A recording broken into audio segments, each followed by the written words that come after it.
بسم اللہ الرحمن الرحیم۔ اللہ کے نام سے شروع جو بڑا مہربان اور نہایت رحم کرنے والا ہے۔ آج سے 100 سال پہلے 1923 میں دنیا کی سب سے بڑی جنگ کے بعد ترکی کو آزادی ملی، اور آج اسی دن کو ترکی میں بہت زبردست طریقے سے منایا گیا۔ لیکن ترکی کی آزادی اور باقی کنٹریز کی آزادی میں بہت بڑا فرق ہے۔ دنیا کے باقی ممالک برٹش، فرانس یا اٹلی سے آزاد ہو کر بنے، لیکن ترکی نے آزادی عثمانیہ خلافت سے لی۔ آج سے 100 سال پہلے ترکی کے فاؤنڈر مصطفیٰ کمال اتا ترک نے عثمانیہ خلافت کو ختم کر کے آخری خلیفہ کو تخت سے ہٹا دیا، جس کی وجہ سے صرف ترکی نہیں بلکہ پوری دنیا سے ایک ایسا نظام جو پچھلے 1300 سال سے چل رہا تھا ختم ہو گیا۔ سلطان عبد المجید، دنیا کے آخری خلیفہ، اپنی فیملی کے ساتھ ہمیشہ کے لیے ترکی چھوڑ کر چلے گئے۔ سلطان عبد المجید کے خاندان عثمانیہ خاندان نے ترکی پر 600 سال حکومت کی، اور صرف ترکی نہیں، اس خاندان نے 3 بر اعظم پر، اس پورے علاقے پر بھی حکومت کی۔ لیکن یہ علاقہ جسے آج ہم ترکی کے نام سے جانتے ہیں، یہ اصل میں کبھی ترکی تھا ہی نہیں، بلکہ ٹرکش لوگ یہاں سے بہت دور سینٹرل ایشیا کے رہنے والے لوگ تھے، جو آج قازقستان، ازبکستان، ترکمانستان کہلاتے ہیں۔ اور یہ علاقہ جسے ہم ترکی کہتے ہیں، یہاں زیادہ تر گریک اور رومنس رہتے تھے۔ تاریخ میں کبھی بھی ٹرکش لوگوں کی کوئی امپورٹنس یا حیثیت نہیں تھی، لیکن آج سے 1400 سال پہلے اسلام کے آنے کے بعد ٹرکش لوگوں کی تاریخ بالکل بدل گئی۔ اصل میں محمد صلی اللہ علیہ وآلہ وسلم کے بعد سب سے پہلی خلافت راشدہ بہت تیزی سے پھیلتی گئی، اور مسلمانوں نے کچھ ہی عرصے میں رومن اور پرین امپائر دونوں کو فتح کر لیا۔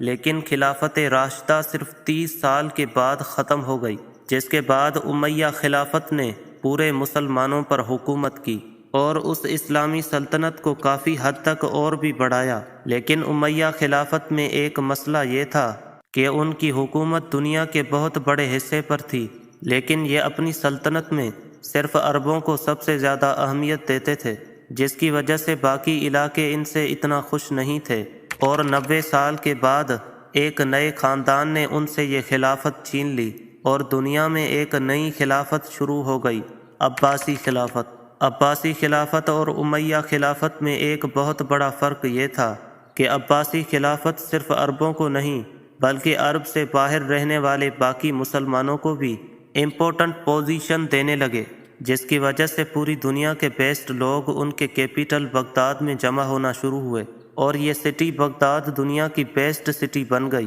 عباسی خلافت کے اس ٹائم کو اسلام کا گولڈن ایج سمجھا جاتا تھا۔ آہستہ آہستہ اسلامی سلطنت پھیلتی گئی اور سینٹرل ایشیا تک پہنچی، جہاں پہلی بار ٹرکش قبیلوں نے بھی اسلام قبول کیا، اور جس ٹرکش لیڈر نے سب سے پہلے اسلام قبول کیا اس کا نام تھا سلجوق۔ اسی سلجوق کی اولاد میں سے ایک بیٹے تغرل نے آگے جا کر اس پورے علاقے کو فتح کر لیا اور یہاں سے سلجوق امپائر بنائی۔ لیکن اس سلجوق امپائر کا بادشاہ ہمیشہ سلطان کہلاتا تھا، خلیفہ نہیں۔ خلیفہ صرف اس عباسی سلطنت کے بادشاہ کو کہا جاتا تھا جو ہمیشہ صرف عربی ہی ہوتا تھا۔ سلجوق سلطنت کی طاقت کی وجہ سے ٹرکش قبیلے سینٹرل ایشیا سے نکل کر ہر طرف پھیلنے لگے، اور آہستہ آہستہ یہ سلطنت اناطولیہ، جسے آج ترکی کہا جاتا ہے، یہاں تک پہنچے، اور رومن امپائر کے ساتھ ایک جنگ میں انہیں بہت بری طرح ہرا دیا، جس کے بعد آج سے 1000 سال پہلے ٹرکش لوگ آہستہ آہستہ اس علاقے ترکی میں آباد ہونے لگے۔ سلجوق سلطنت کے سب سے طاقتور قبیلے ہمیشہ کیپٹل ایران کے بہت قریب رہتے تھے، اور جو کمزور قبیلے تھے وہ ان کیپٹل سے بہت دور اس امپائر کے بارڈرز کے پاس رہتے تھے۔ انہی کمزور قبیلوں میں سے ایک قبیلے کے سردار کا نام عثمان تھا۔ عثمان کے بارے میں تاریخ میں بہت کم اتھینٹک باتیں لکھی ہیں، صرف اتنا پتہ ہے کہ ان کی اناطولیہ، ترکی میں ایک بہت ہی چھوٹے علاقے پر حکومت تھی، اور آگے جا کر عثمان کی اولاد میں آہستہ آہستہ اس پورے علاقے کو فتح کر لیا۔ عثمانیہ سلطنت اور باقی اسلامی امپائر میں بہت بڑا فرق تھا۔ باقی اسلامی امپائر ہمیشہ آپس میں لڑتے رہتے، لیکن سلطنت عثمانیہ مسلمانوں کو چھوڑ کر ویسٹ یورپ کی طرف بڑھنے لگی اور پہلی دفعہ مسلمان یورپ کو فتح کرنے لگے، اور آخر اسی عثمانیہ سلطنت کے ایک بادشاہ سلطان محمد فاتح نے کانسٹینٹ نوبل کو بھی فتح کر لیا، اور یہ وہ سٹی تھی جس کے بارے میں رسول اللہ صلی اللہ علیہ وآلہ وسلم نے پہلے ہی فرمایا تھا کہ ایک دن مسلمان اسے ضرور فتح کریں گے۔ استنبول کی اس فتح کو پوری مسلم دنیا میں بہت زور و شور سے منایا گیا، جس کے بعد پوری دنیا کے مسلمان اربوں سے زیادہ عثمانیہ سلطنت کو اپنا لیڈر ماننے لگے، لیکن عثمانیہ سلطنت کے بادشاہ اس وقت بھی صرف سلطان کہلاتے تھے، خلیفہ نہیں۔ خلیفہ تب بھی عباسی خلافت کے ہی بادشاہ کو کہا جاتا تھا جو عربی تھا، لیکن استنبول فتح کرنے کے 50 سال بعد ایک عثمانی بادشاہ سلطان سلیم نے یہ سب کچھ بدل دیا۔ ایجپٹ میں مملوک سلطنت پر حملہ کر کے اسے تباہ کر دیا، اور صرف ایک سال میں اپنی عثمانیہ سلطنت کی سائز کو ڈبل کر دیا، مطلب اس سارے علاقے کو فتح کر لیا۔ سلطان سلیم اس وقت خلیفہ متوکل خلیفہ کو اپنے ساتھ واپس استنبول لے کر آیا، اور یہاں خلافت ٹرانسفر ہوئی۔ عباسی خلیفہ متوکل نے اپنی خلافت سلطان سلیم کے حوالے کی، اور ساتھ ہی رسول اللہ صلی اللہ علیہ وآلہ وسلم کی تلوار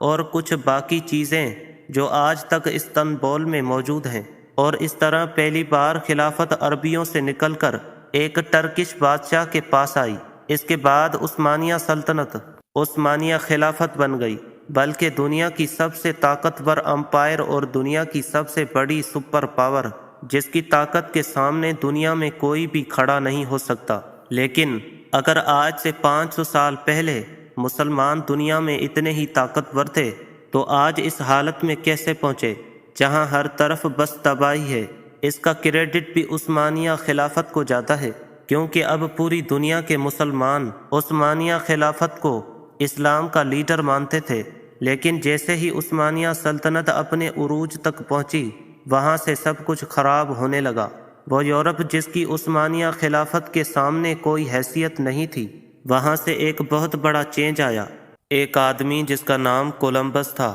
اس نے غلطی سے انڈیا ڈھونڈنے کے چکر میں امریکہ کو دریافت کیا، جس کی وجہ سے یورپ کے پاس اس پورے علاقے کی ویل جمع ہونا شروع ہوئی، اور یورپ آہستہ آہستہ عثمانیہ خلافت سے آگے نکلنا شروع ہوئے۔ اور صرف یہ نہیں بلکہ عثمانیہ خلافت کے اندر بھی بہت ساری خرابیاں پیدا ہوئیں۔ آہستہ آہستہ عثمانی بادشاہ خلیفہ اپنی عوام سے بہت مختلف دکھنے لگے۔ مثلاً سلیم دا سیکنڈ، جسے ان کے بلیو آئیز اور بلونڈ بال کی وجہ سے جانا جاتا تھا، اور انہیں سلیم دا بلوڈ بھی کہا جاتا تھا، حالانکہ اس سے پہلے ٹرکش لوگ ایسے بالکل بھی نہیں دکھتے تھے، اور یہ ایسا اس لیے ہوا کیونکہ آٹومن بادشاہ کے لیے جو عورتیں سلیکٹ کی جاتی تھیں، ان کا تعلق ہمیشہ یورپ میں یوکرین، رومینیا، گریس وغیرہ سے ہوتا تھا۔ اور ایسا کیوں ہوتا تھا؟ یہ ایسی لڑکیاں تھیں جن کی نہ کوئی تربیت اور نہ کوئی اسلامی ویلیوز ہوتی تھی، وہ صرف اپنی خوبصورتی کی وجہ سے عثمانیہ خلیفہ کی ملکہ بن جاتی تھی، اور آہستہ آہستہ انہی عورتوں نے عثمانی خلیفاؤں کو بھی اپنی طاقت کے لیے یوز کرنا شروع کیا، اور کہا جاتا ہے کہ ان میں سے ایک کوسن سلطان نے اپنی طاقت برقرار رکھنے کے لیے عثمانی خلیفاؤں کی جان بھی لی، اور ان ملکاؤں کی یہ لڑائیاں 100 سال تک جاری رہیں، جس کی وجہ سے عثمانیہ خلافت کو بہت بڑا نقصان ہوا۔ لیکن سب سے بڑا نقصان جس کی وجہ سے مسلمان ویسٹرن کنٹری سے بہت پیچھے رہ گئے، جب عثمانیہ خلافت اپنی عروج پر تھی، اس وقت یورپ میں ایک مشین ایجاد ہوئی، پرنٹ پریس۔ اس سے پہلے دنیا میں کتابیں صرف ہاتھوں سے لکھی جاتی تھیں، لیکن پرنٹ پریس کے بعد ساری بکس اس مشین کے ذریعے بہت تیزی سے پرنٹ ہونے لگی، جس سے یورپ میں کتابیں ہر طرف پھیل گئیں، اور علم بہت تیزی سے ہر گھر تک پہنچنے لگا، اور یورپ میں لٹریسی ریٹ بہت تیزی سے اوپر جانے لگا۔ لیکن جیسے ہی یہ انوویشن عثمانیہ خلافت تک پہنچی، ان کے منسٹر اور علماء نے اسے حرام کہہ کر بند کر دیا، اور پوری خلافت میں مسلمانوں کے اس پرنٹ پریس کو یوز کرنے پر پابندی لگا دی، جس کی وجہ سے یورپ میں ایجوکیشن اور نالج بڑھنے لگی، اور مسلم دنیا ان سے بہت پیچھے رہ گئی۔ اس فیصلے کے 200 سال بعد عثمانیہ خلافت نے یہ پابندی ہٹا دی، لیکن بہت دیر ہو گئی۔ یورپ مسلمانوں سے ترقی میں بہت آگے نکل چکا تھا، اور آج پوری اسلامک دنیا میں بکس ایون قرآن بھی پرنٹ ہوتے ہیں، یعنی آج پوری دنیا کے مسلمان عثمانیہ خلافت کے اس فیصلے کو نہیں مانتے۔ ان فیصلوں کے بعد عثمانیہ خلافت کا زوال شروع ہوا۔ آخر ورلڈ وار 1 تک عثمانیہ خلافت اس اتنے بڑے امپائر سے صرف اتنے علاقے تک رہ گئی، اور ورلڈ وار 1 میں ان کے ایلائے جرمنی کے ہارنے کے بعد عثمانیہ سلطنت بھی ٹوٹنے لگی، اور عربوں نے بھی برٹش کے ساتھ مل کر عثمانیہ سلطنت کو توڑنے کی فل کوشش کی، جس کے بعد آخر 1923 میں مصطفیٰ کمال اتا ترک نے آخری خلیفہ کو ملک سے ہمیشہ کے لیے نکال دیا،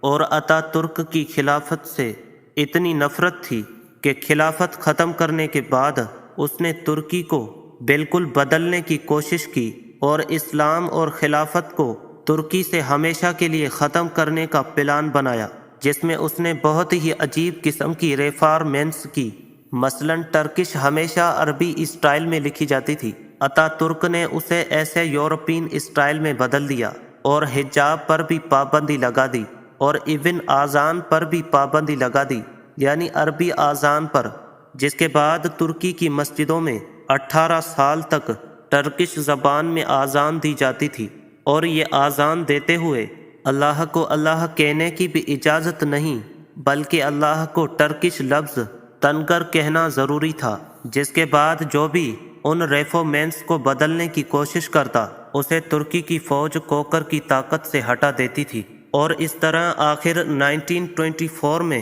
خلافت کا نظام دنیا سے ختم ہو گیا، اور آج خلافت کے اس نظام کو دنیا سے ختم ہوئے 100 سال پورے ہو چکے ہیں۔